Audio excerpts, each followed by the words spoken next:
And as we continue along from inside One Memorial at the Sobrato Center, the USF Dons over the Santa Clara Broncos in what was a heck of a college basketball game here this afternoon. Dons win it 88-85. USF head man Coach Golden alongside Todd. I can see you're pretty fired up, as you should be, as you settle in for this post-game interview. Your opening remarks on this ball game.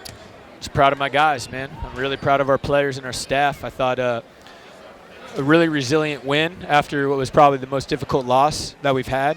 Maybe not even this year, but since we've been here.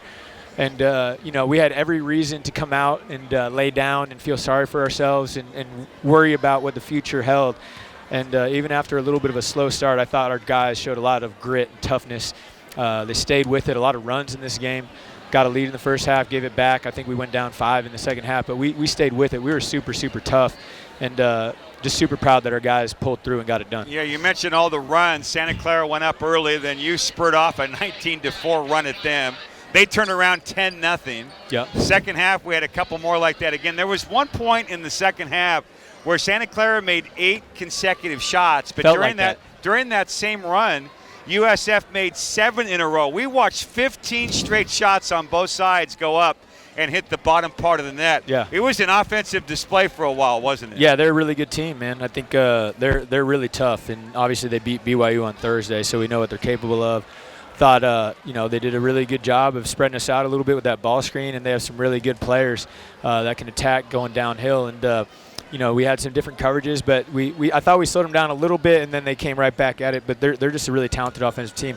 But credit to our guys, for answering. Obviously you give them up, but you got to find a way to go down on the other end and make up for it or cover it. And we had to step up and make some really big baskets also. I thought Gabe Stefanini, well, he wasn't your high point guy, played really a rock-solid ball game when you look across his whole line with the scoring, the assist, he defended, and he had a tough guard a couple of times too here in this ball game. He was great. He played 34 minutes. I thought he had his best floor game in terms of taking care of the rock. He had 9 points, 4 assists, 4 rebounds, only 1 turnover.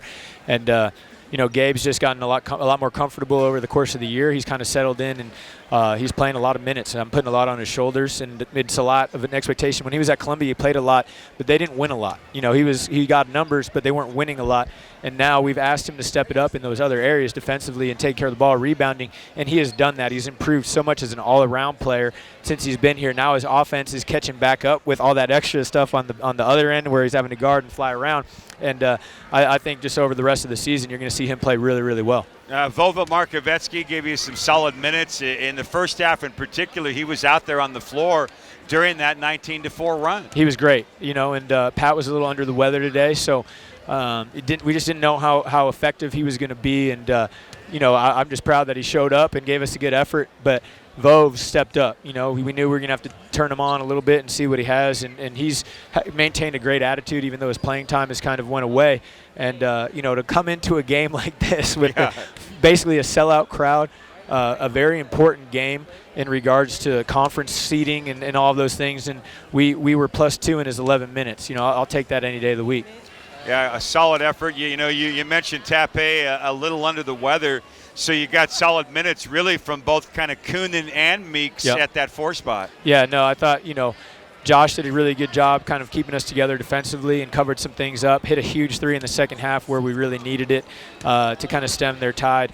And Zane, he only was 1 for 4 from the field, but you have to be aware of where he is at all times. And I think, just through his, his osmosis, so to speak, like he pulls people towards him and gives our guys more lanes to operate within. And Zane will continue to play more as the conference season goes on. Your guys missed some free throws the other night against St. Mary's. It was the same guys that had a chance at the line, Shabazz and Bouye, coming down the stretch, shooting 1-and-1s, and they knocked them all in. And you could tell by the trajectory that they were ready here tonight. Yeah, I think it's that was a fluky thing more than anything else. You can try to point your finger on something these guys are great free throw shooters.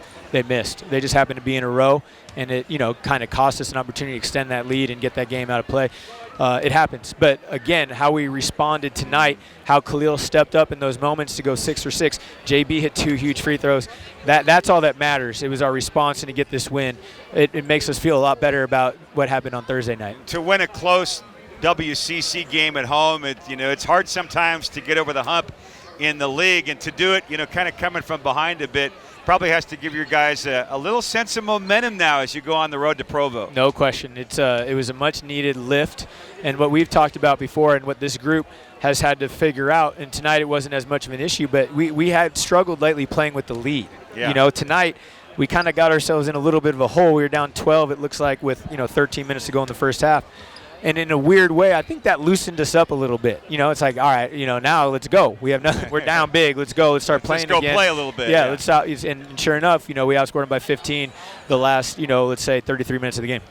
Coach, I touched a little bit on that next ball game. You go into Provo. I'm sure you guys are kind of excited to have another crack at BYU because you had them here in your place. Yeah, it's we'll learn from what we let slip at home. Obviously, we had a pretty good plan in place, and our guys played well. We had a 10-point lead in the second half. And I think, honestly, this win, to your point, will give us that confidence, that edge, that push to continue on just growing, man, growing. I think we can get a lot better. I think our team with a lot of new pieces is different than a lot of these teams in the league that are feeding off their continuity.